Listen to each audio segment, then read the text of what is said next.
OMG! We are now 1K subscribers! Thank you so much, guys, for the solid support that you have given unto my channel. I do appreciate you all, guys, for tuning up, especially for the one who subscribed on my channel. Thank you so much, guys. I couldn't have done this but without you guys. Thank you for all your support, guys. Thank you so much.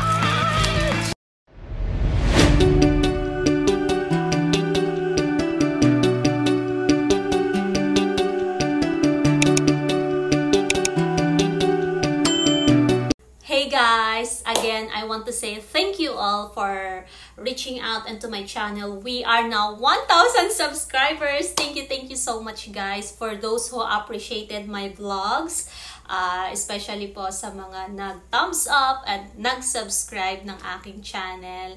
Na-overwhelmed pa rin ako, guys, because I can't believe na ma-reach ko po yung 1K subscriber. Ayan, maraming salamat po sa suporta at tiwala na binibigay nyo kay Inday Guapa. Because as far as you know, guys, nag-start po talaga ako mag-vlog na 26 lang po ang subscriber ko, guys. Ayan. So at first po, guys, my channel was created last 2018. But ginawa ko lang po siya, guys, para meron akong YouTube channel. Pero wala po akong na-upload na video kasi hindi ko pa po alam kung ano yung pwede kong maitopic or pwede kong maging niche, kumbaga tinatawag nilang ganon.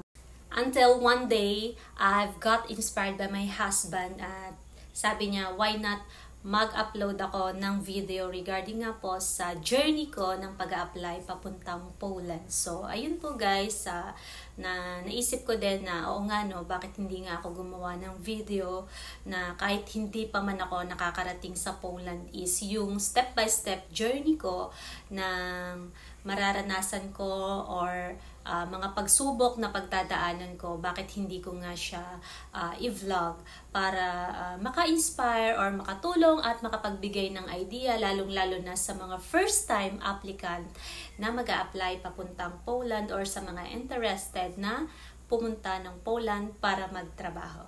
Ayun, so I've got uploaded my first video last February 2024 regarding my Poland application, step-by-step process. At doon ko po napagtanto, guys, na maraming kababayan sa atin ang interested nga na makarating sa bansang Poland. At isa na po ako doon, guys. Okay? Ayun, dahil aminin man po natin, guys, mahirap po talaga ang buhay dito sa Pinas. Actually, marami na rin po akong in-applyan na bansa pa abroad, guys, pero hindi po ako pinalad. Kaya nag-take po ako ng risk na mag-apply nga papuntang Poland, kahit na alam ko, guys, na malaki yung magagastos niya. Sa totoo lang, guys, nito ko lang nalaman nung ako'y nag-a-apply na papuntang Poland na ganito palang magagastos niya, ganito ang mangyayari, ganyan. So, nung una kasi wala talaga akong idea na ganun pala ang process ng pag-a-apply papuntang Poland. So, lately ko lang nalaman, guys, na ganito pala, ganyan. So, kaya nag-come up ako na why not magbigay ng inspiration sa mga kababayan natin, lalong-lalo na nga sa first time na mag-a-apply papuntang Poland. Okay? Dahil lately ko lang din nalaman na malaki pala talaga ang kailangan mong mailabas na pera para ikaw is makarating sa bansang Poland, unlike doon sa mga applicant na mag-a-apply sa ibang bansa dahil sagot po ng employer ang kanilang gastos. Okay? So, dito po, guys, sa Poland is shoulder po lahat ni applicant ang mga gastusin. Okay? Para po sa akin, guys, yung pera kasi kayang-kaya mo pa naman kitain yan once na pinagsikapan mo siya. Pero yung experience, mararanasan mo doon, or yung achievement mo na na-reach mo yung dream mo, lalong-lalo na sa bansang Europe, is hindi po siya mababayaran ng kahit ano man, guys. Kasi fulfillment mo yun sa sarili mo, lalo na kung dream mo ang makarating ng Europe. At isa po ako doon, guys, sa mga naghahangad kasi sino ba naman ang hindi, 'di ba? Inday Guapa is my alias name. Alias ko lang po yun guys dahil nasanay na po ako na tinatawag sa akin yan ng mga ka-workmate ko guys dahil ako po is pinanganak sa Surigao City at ako po is isang Bisaya. Ang real name ko po talaga guys is Valdine. Ayan. Napakalayo po guys ano. Pero yan po yung totoong pangalan. Valdine. Favorite color ko po is white. And ako po is Taurus. Year of the Snake po ako pinanganak. At ang birth month ko po is April. So, ayan, i-share ko lang po sa inyo guys ng konti yung aking experience ng aking kabataan. Naalala ko po dati, palagi po kaming palipat-lipat ng mga kapatid ko sa pag-aaral. Palagi po kaming transferee sa school. So, ako po is pinanganak sa Surigao City pero nag-aral po ako ng grade 1 to 5 sa Manila, sa Putatan Elementary School. Sa Muntinlupa po yun guys. Dahil sa mother side ko po is may mga nakatira doon sa Manila. Kaya napapunta po kami doon guys. Ayan. So, nung ako naman is na grade 6, tinransfer naman ako at kasama mga kapatid ko doon naman sa Dinagat Island. Doon na yun guys sa bandang Surigao City na yun guys sa Dinagat Island. Okay? So, ang layo ng narating. Ayan. So, sa father side ko naman yun guys doon sa Dinagat Island. So, doon po ako nag grade 6 up to 3rd year high school. Ayan. Then, nung ako po is nag 4th year, nag-transfer naman ulit. Ayan, puro transfer ang lola mo. Ayan, nag-transfer naman ulit sa Surigao City na guys. Sa mismong city na yan.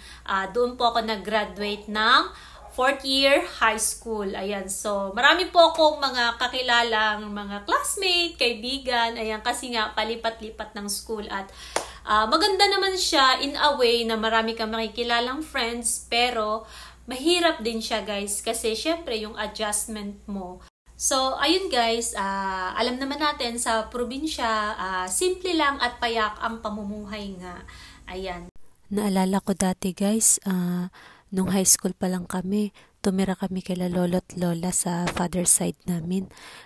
Walang kuryente. Yan, napakahirap ng sitwasyon guys. Tas daming lamok. Tapos, pag umaga, kailangan gising ka na ng maaga. Kailangan mo nang magtrabaho, maggamas ng damo, tapos magbilad ng palay, ganyan. Sinanay kami ng lolo at lola namin guys. Tapos, nung nalipat naman kami sa Surigao City, naalala ko dati rin, nagtinda ako sa palengke nung mga plastic, yung lagayan ng mga isda, mga gulay, ganyan, para pandagdag ng baon ko, guys.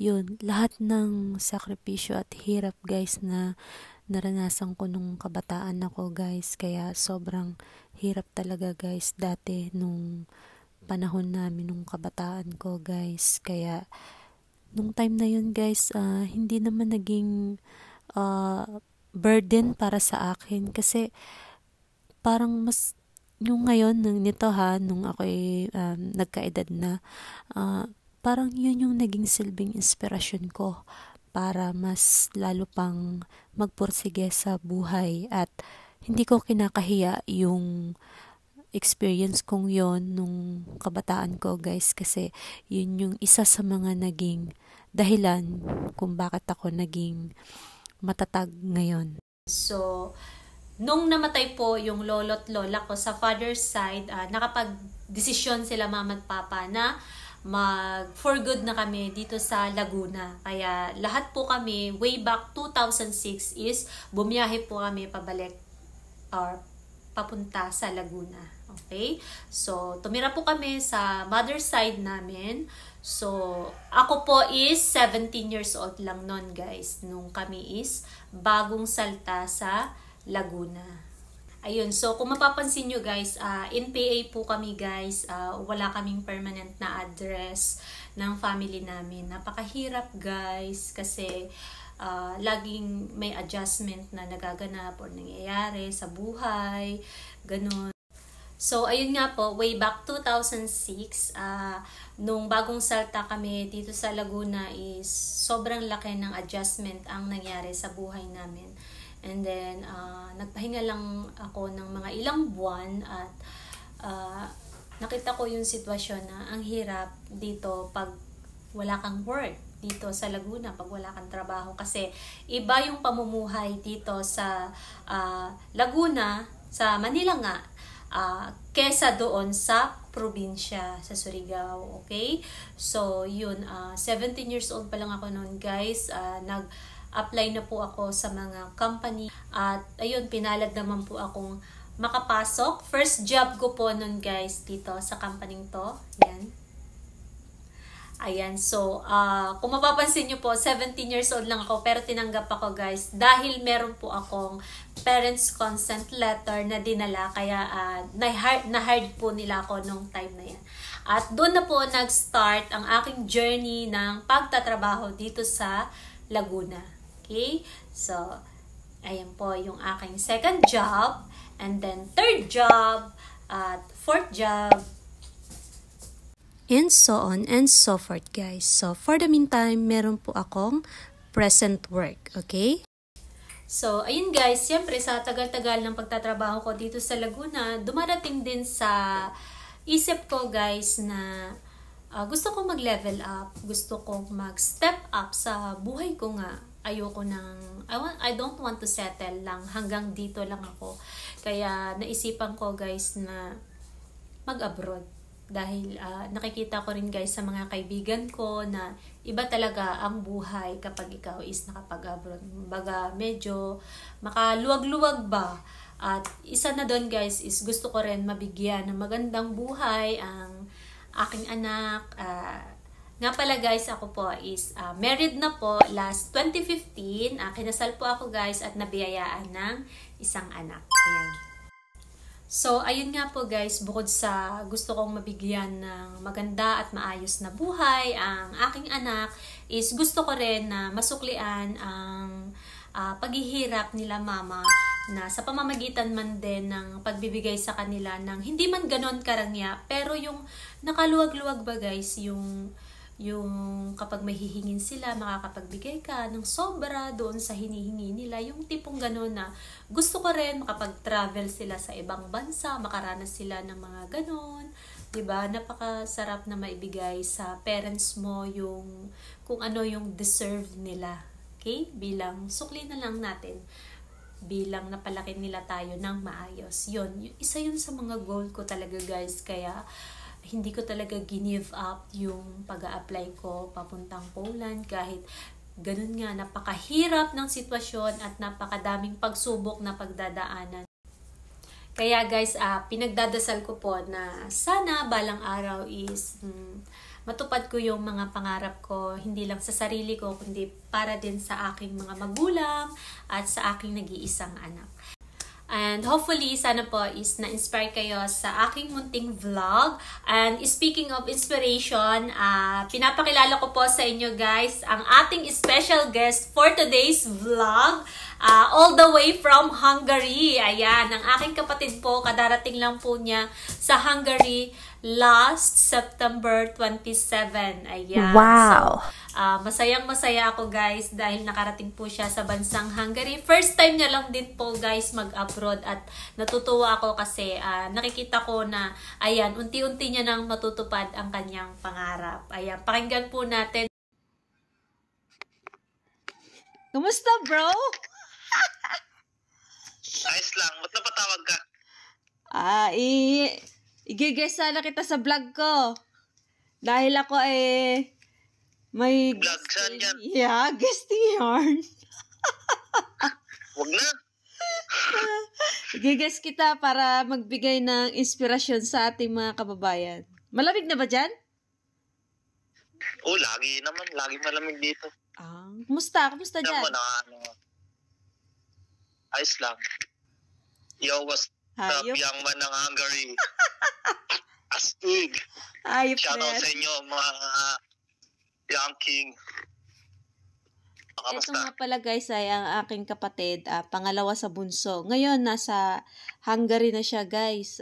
Kararating niya lang ng Hungary. Bali ngayon po is nag-undergo pa sila ng training for 1 month. Anong ang date nakarating ka dyan? October? 27 ng September. September. Baling September 27, ngayong taon po, 2024 siya nakarating. So, all the way from Hungary. Kamusta ang feeling nasa Europe, bro? Sarap. Hayop na yan. Ikwento mo Ano? sa kanila kung paano ka nakarating pala sa Hungary. Apply ka, tatanggapin ka pag may experience ka. Pag wala kang experience, yun, di ka tatanggapin. Experience kasi ang importante dito. Tsaka madali lang makatanggap dito pagka na-interview ka ng employer. Kasi hindi sila marunong mag-English masyado. Kahit English Karabaw Pusa ka, tanggap ka na. So, magkaintindihan lang kayo. Karabaw Pusa, meow! Oo nga, di ako marunong mag-English Tatahol ka lang, kayo, tanggap ka na. Basta may experience yan, matatanggap ka. Mga 2 years to 3 years. Yun. Ibig sabihin, dapat Masarap meron kang... dito, masarap. Kasi guys, yung kapatid ko po is skilled siya guys, forklift operator. Yan. Experience niya is nasaan? Matagal na rin no? Ilang years na experience mo? 7. Ayun. 7 years. So, ang hanap pala ng employer nila is kailangan may experience. Saan ka nga agency nag-apply? Ang agency namin sa Magsaysay Global. Ayan, sa Magsaysay Global. Ayan, sa mga kababayan natin ng mga forklift operator. Mag-apply kayo sa Magsaysay. Pero, disclaimer lang guys hindi po kami nagpo-promote ng agency. Sinasabi lang namin kung saan siya nanggaling. Mga legit na agency yan. Legit, Magsaysay Global. Tapos, Yan, mga Peredat. Yan, legit yan, mga Peredat. Mga Magsaysay. gastos pa Human ng link. employer yan guys. Yung kapatid ko. Walang nilabas Tapos wala kaming ginastos dito kahit piso. Oo. Libre lahat ng employer. Lahat libre. Napakaswerte ng kapatid ko. Sa totoo lang guys, yung kapatid ko Kahit is, medical. ano yan, nauna pa ako nag-apply dyan, pero siya yung naunang pang umalis sa akin. Yeah! Ayop! Tsambahan lang. Ito, Pinagpala. pala kami, tour mo kami sa, yung view ba, view. Tingin mo na kami ng view. Kaya, kaso gabi na dito Gabi na ba? Tingin nga. Anong oras na dyan? Ano na dyan? Alauna na dyan Dito, alas 7. Madaling araw na dito guys. Tumawag talaga ako sa kanya. Gabi na dito. Tingin pala ng Buksan ko na view yung dyan. pinta. Lamig kasi dito. Ayaw nga, gabi Kaso na. gabi na. Ayan. Anong oras na dyan, Mer? Oh, Mga 7. 7? Sobrang na. Mga ano yan? Ano yan, ibang lahi? Mga Hungarian. Nagde-date ata sila. Lamig nga dito. Kala ko may... Dapat kasi umaga. Oo nga. Tapos yan, lamig Tingnan ko namin yung kwarto. May mga kasama ko dito 3 kami. Mga gwapo ko kasama yan. Mga model yan ng Weber. Yan, mga kasama Ito yung sa ko. kwarto, guys. Yan, parador namin. Yeah. Tingin. Huwag na. Makita mo yung mga skincare ko dun Hayop na yan.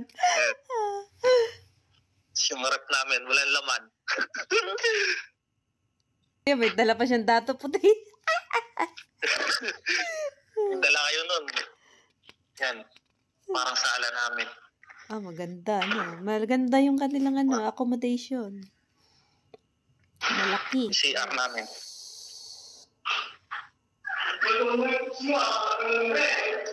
Ayan, CR nila, guys. Yan. Washing.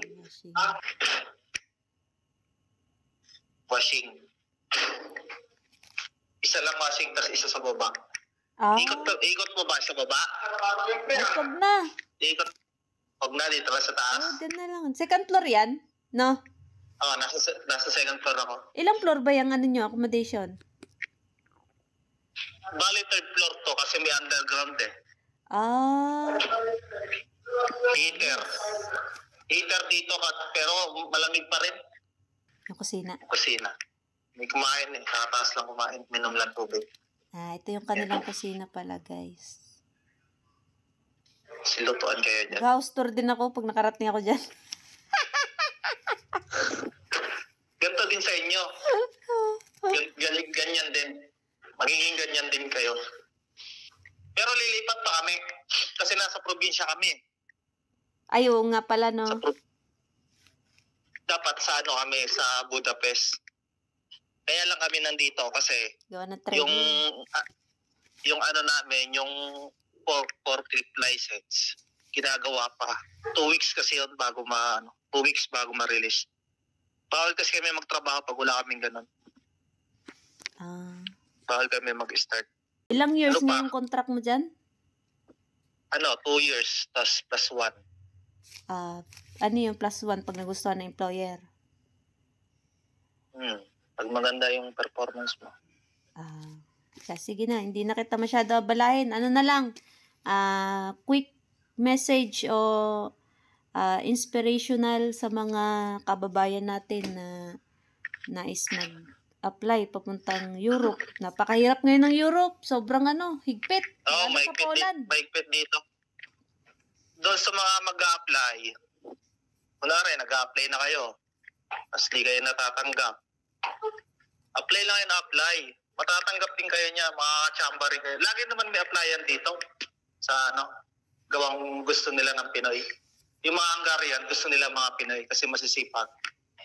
Huwag kayo sumuko, mag-apply lang kayo, mag-apply, makakachamba. Ako nga eh, hindi ko naman inaasahan matatanggap ako dito eh. Siyempre, pinagpala, mag-pray ka rin kay Lord. Number 1 yun, mag-pray ka rin. Tapos, doon naman sa mga first time, may experience kailangan. Experience. Number 1 yun, experience. Yun. Basta dasal lang. Mga interview, wala nang problema sa interview. Basta pag may employer, may interview, napakadali lang. Huwag kakabahan. Huminga na lagi sa mata. Huwag kayong kung saan natin. Mata lang tingnan. Yun, ganun lang. Huwag na kayong nag-apply na rin naman kayo eh. Tuloy-tuloy nyo lang. Makakalusot din kayo niyan. Kasi dami na nag-a-apply dyan, hindi na matatanggap. Basta magdasal lang kayo. Bago kayo mag-apply, magdasal kayo. Para hindi kayo kabahan. Yung kabahan dyan naman yung kaba eh. Tsaka confidence. At confidence ka sa sarili mo. Yun. Kahit di mo alam yung sinasabi mo, ngiti ka lang ngiti. Tapos parang gagano. Tapos tatahol ka. Para kasi yung mga Hungarian, mahilig sa aso yun. Aso lobo. Ayan, alam niyo ba guys, sa totoo lang hindi rin kami makapaniwala magkakapatid na nakarating na yan ng Hungarian. Kupal yan eh. Kupal ako sa Pilipinas, tangina. Pero nasa abroad na ako. Hayop na yan. Hungarian boy na. Yeah! Parang ayoko na nga umuwi eh. Sarap dito. Lamig. Sarap talaga? Parang nakasunod lagi sa yung aircon. Yeah! Baka pag Summer, uwi mo, summer gusto dito, mo pero magpa-aircon mainit. na. Baras na baras ka na pag umuwi ka ng Pinas. Yeah! Hindi ako maglalakad ng wala electric fan doon. In-interview ko po noon siya, guys. Ayan. Para magbigay po ng inspirasyon sa ating mga kababayan na huwag sumuko sa pag-a-apply dahil balang araw, in God's right time, ayan, mapapasa iyo din at mararanasan mo rin ang pangarap na nais mo, guys. Kaya, kapit lang po tayo, guys. Huwag po tayong mawalan ng pag-asa. Ayan, sa mga kababayan po pala natin, guys, na nagtatanong regarding sa kung ano na po yung status ng aking apply. Ayan. Ako po is nandito pa po sa Pilipinas, guys. Ayan. Dahil yung first na BLS appointment ko po, guys, is na-cancel po ng aming agency.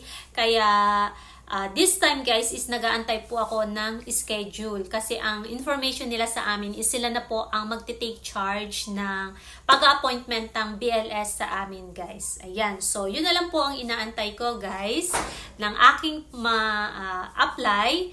And for the meantime guys is ngayon po is pinagkakaabalahan ko po is ina-enjoy ko po quality time with my son and also sa trabaho ko po. Meron po akong work dito sa Pinas for the meantime. Ayan, at also sa mga pagba-vlog, pag-upload ng video dito nga po sa YouTube. Ayan, so maraming salamat po sa panonood ng aking vlog at sa suporta na binibigay nyo kay Inday Guapa Official. Ayan, dahil dyan, naghanda po ako ng munting cake. Ayan, para po sa ating 1K subscriber. Nakalika, dali! Huh? Halika. Ayan. Hi. Hi. Ayan. So, sabay tayo mag-blow na. 1, 2, 3. Yay! Thank you so much, guys. Thank you, thank you. This is Inday Guapa saying, if you have a dream, then it can happen. yay! Bye-bye!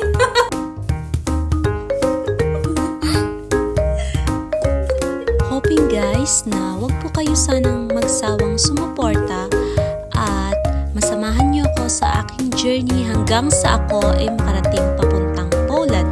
At kung nakaabot ka hanggang dulo ng aking video, maraming salamat sa solid na suporta at hoping na matupad mo rin ang iyong pangarap.